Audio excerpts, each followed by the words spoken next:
Hey everyone, my name is David and welcome to my channel, Journeys with Hamish. Just to give you a bit of background, Hamish is our Volkswagen LT campervan, long wheelbase, 2.5 TDI. We've had Hamish for about a year. We bought her in August of 2022, so in fact just over a year.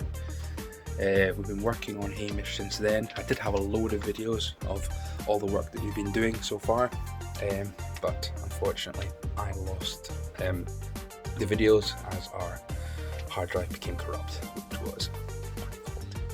But that's fine. What I'll do is I'm going to do a video of what we've done so far, what Hamish is looking like at the moment, and what we still need to do. So to lay out, we still have quite a lot of work to do on Hamish. We have the toilet, bathroom area to still complete. We have a lot of exterior parts that we're looking to do to Hamish as well. Side steps, awnings, all these different things. We're thinking of changing lights, all the fun things really. But we've still got a lot of interior things that we need to be picking up as well. There are all the little details to really make it stand out. And one of the most important things, the one thing that I'm most daunted about, is actually the plumbing inside the van. I'm still contemplating whether I go for, like a caravan sort of setup and have a tank outside with one of these roller ones that I just roll and fill it with water and have a pump that goes outside and works in our shower room, or do I actually install an actual tank in the back? I've got plenty of room underneath the bed and continue that way. But we're going to go through this together, and hopefully I'll be able to get some stuff and give you guys some advice, but also I'm going to be looking for a lot of advice from you guys as well, because me and my family have put a lot of effort into this van. It is family effort, and we want to keep it for as long as possible so we can enjoy it as much as us. We love going camping, we love going to all the van festivals, and we love Volkswagens. We really do. It's one of the things that we really enjoyed. We've had a Volkswagen T4 before. We've done the North Coast 500, which the kids really enjoyed. I really enjoyed. My wife really enjoyed. But it's just a little bit too small, the T4, which is why we've now upgraded to the bigger LT35. And we've gone for an older version as well. We didn't want to go for a brand new van because we plan on, sometimes we'll just go away and we'll be going down,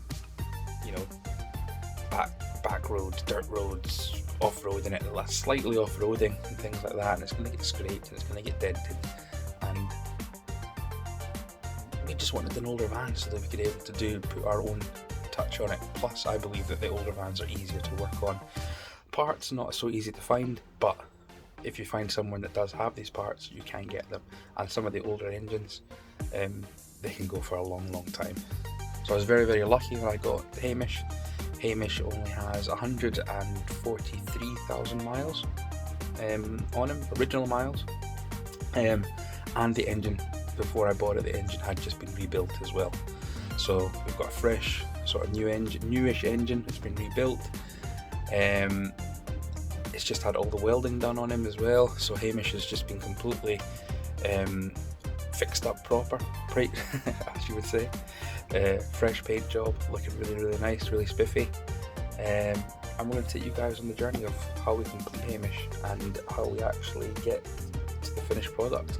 Or in the as we say in the campervan, is never ever finished. There's always going to be other things that we can add to it and grow to it. So welcome along on our journey with us, and I hope you find the content informational, helpful, and hopefully I'll be able to get some advice from you guys as well on how we can make it even better. Thanks guys. So everyone, this is our LT35 Volkswagen 2.5 TDI. Got this van in August of 2022. When I got the van, it was actually rollered in like a silver and grey. It was pretty ugly. It's actually had a couple of paint jobs since then. I originally decided to do it in black Raptor. Took it to the paint job to get done, and the guy did an absolutely horrendous job on it. so we had to get it all redone again. We got the whole thing sanded back down to bare metal, apart from the bottom part, which is black, as you can see, because that was actually quite good, and that's where most of these vans rust. So I kept the Raptor on the bottom, and we've actually gone over it with a black hammerite as well, hammered hammerite as well, just to give it that extra bit of protection. We added all the windows around, as you can see here, which really gives it a nice view inside as well. I think it just looks really nice outside, especially with the black accents on it. After not being able to do the Raptor on the top, I decided to do it in a military paint, so I got a NATO green military paint, and me and my wife actually sat here and rolled it over a weekend. It's got about 4 coats of it on. I can't recommend this stuff enough. It is absolutely fantastic stuff and goes on really, really easily. Upgraded the wheels, obviously. Paid probably a little bit too much for them, but once I got them, it really stuck out to me, and I really needed to get them. So against my wife's decisions, I went ahead and got them. I really need to upgrade the wheel package on it, the tyre package on it though, because I really think these are going to look really nice once you get the all-terrains on there, but I haven't managed to do that yet. Let me open up and let me have a look inside. So walking into the van, we've placed our kitchen area here. The only reason that I've got the layout that I've got in here as it is just now is because when I bought the van, the previous owner had already put in the toilet only, and had built the hole inside for the cassette to be removed. So I had to stick with the shower being here, the toilet being here, and then I had to work around it. So the toilet is something that, and the toilet and shower room is something that I'm still on my building list, so I'm still ongoing that at the moment. But due to that is the reason why I had to do the layout that I've done here. So we've managed to fit a king size bed in the back of the van. Here it's a standard mattress that goes in the house as well, but we've also got a 4-inch memory foam topper on top of that as well, just to give it that extra bit of comfort. After having a couple of vans, the one thing that I always didn't like was the fact that I never had a good night's sleep in them. So since we were getting this big van, we decided that we were going to go all out and go for the biggest bed possible. I'm 6'1". My wife's quite small, so she fits quite nicely in the vans, but I don't, and I need that comfort. Had a couple of nights away in it, really comfortable. Can't really recommend it any better. If you've got the room to fit a big bed in here, a big mattress, I would definitely go for it. It does take up a bit of space, but for the comfort side of things, it's brilliant. We've also got the kids' seats here with their seat belts, safety first, and we also have another seating area over this side. We do have a table that comes in there to actually have a seating area, and this actually transforms into a bed so that the kids can actually sleep here as well. We've got a fold out play mat from IKEA, which goes on top of the bed here, and that's more than comfortable for the kids to use. Storage wise, we've got all of these cupboards. I wanted to go for a clean look, so I haven't put any actual handles on them. Instead, I've got an overhang that hangs on the bottom here, and they just open up. And as you can see there, we've got everything stored in there, just with a little bit of magnets there. I've taken this off, not off-roading, but on quite rough roads, and these have never opened at all. These magnets, just from B&Q, I think they're about £6 each. Very simple to put in, but absolutely amazing. It never opened. Got another big long one at the back there, another big one there. Over this side, we do have another. This does open as well, so I'm still ongoing with this. So this is our electrical box. We still have a lot of work to do in here and cleaning up and tidying up, but just to get things started working. We've got our fuse box in there, as you can see there, and we have a little inverter here. This isn't our main inverter, this is just a little inverter that we've got in there, because I haven't bought the new inverter yet for it, and we want to make sure that we had something to fast charge our phones if we really needed to. Quick little switchboard on the front here. We've got our USBs, obviously, that are there as standard, 12 volt, and we've got our main light things here for here just now. So we've got our main cabin lights, which I'll switch them on, puts on the under lights here in the van. And then we've also got the main light here at the kitchen, which also does the awning light that's outside here. The power socket is for the inverter that's in there, which turns on when I turn that on from there as well. It's got a separate switch for it as well. And we also have our fridge. So our fridge, I had a Dometic fridge that was going to go in here, and I didn't like it. I honestly didn't like it, and I actually swapped it from a friend across the road, who then provided us with this Halford's fridge in return because he was going for something else.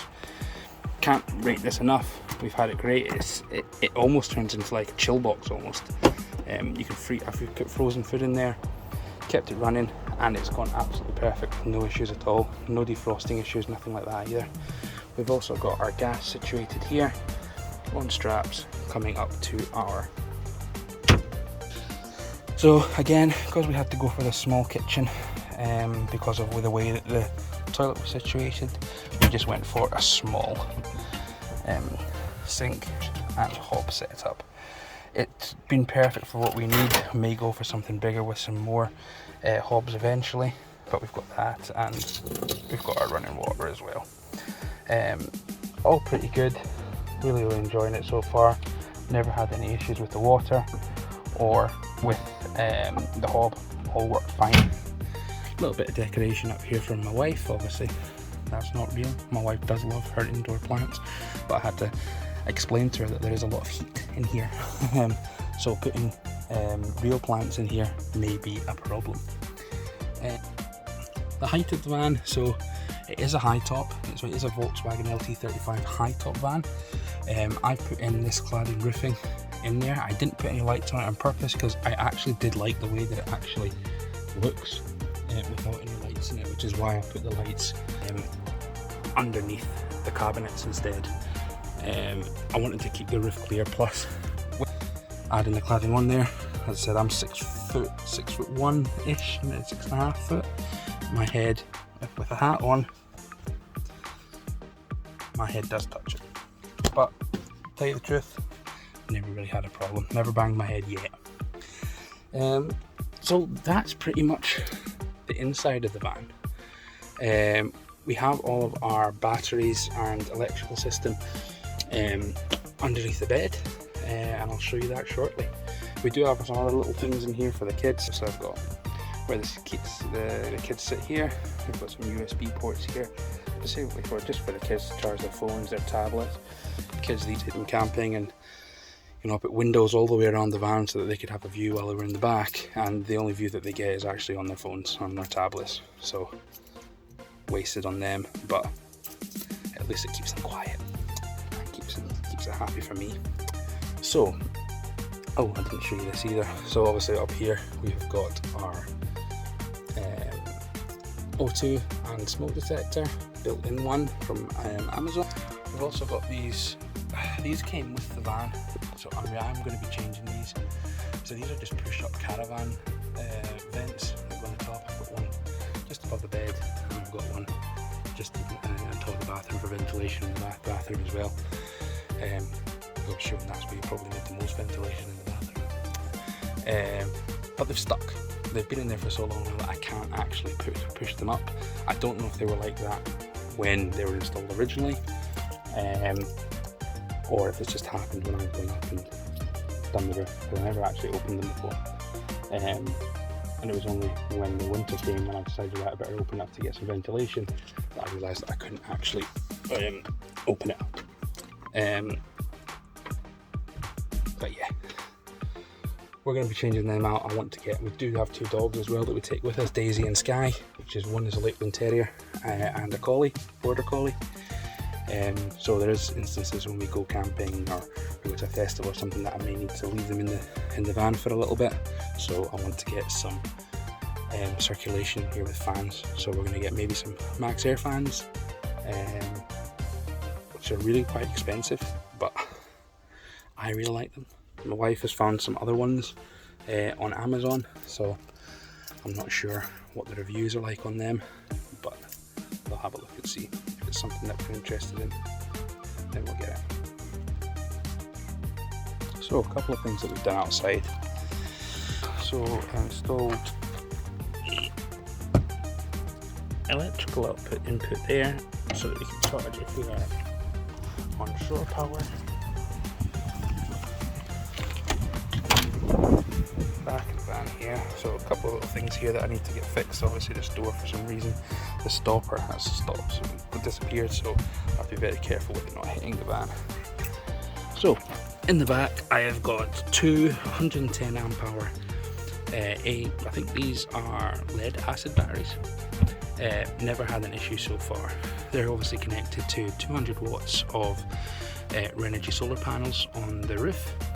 They charge the van quite adequately, and I don't use a lot of 12 volt to tell you the truth. And I've never had an issue so far. So we try to do everything as simple as possible. So I bought this from Halfords. It's obviously it's what you can use when you go to a campsite. You can hook it up to their shore power, and then it gives you almost like it's just an extension really, but it's got its own breakers in it as well. So all I've done is I've put that there and connected the wire directly over that side to the power inlet. So if we ever do need to get shore power, everything's automatically here. This plug here then goes to my power inside the van, to my plugs inside the van, but it gives me my 240 volt. I've also connected a Noco Genius 10 to it as well, charger. So when I do have it plugged in at night, I can then sit there and actually charge my batteries without the solar. So if I don't have the solar power, because it's night time, I can actually use my 12 volt inside the van, and I can charge everything I need to charge off of it, if I'm connected to shore power or I'm at home.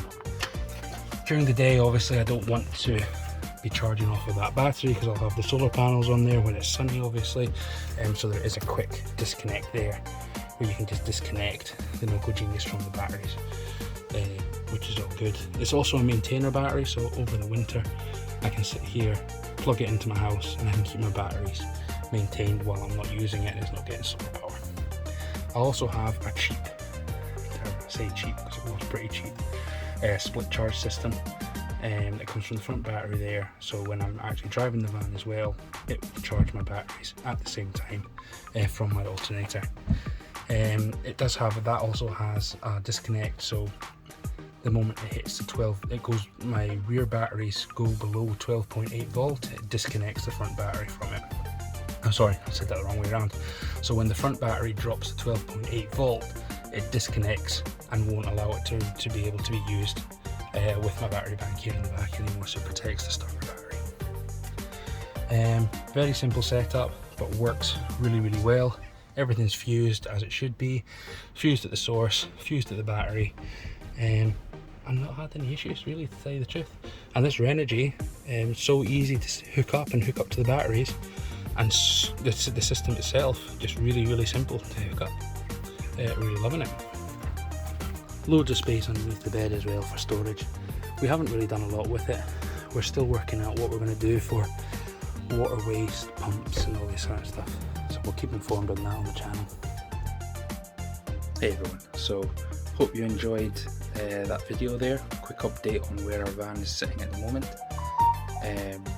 We'll have a lot of videos coming your way, trying to get this van ready for festival season next year, because that's planning to go to quite a few of them.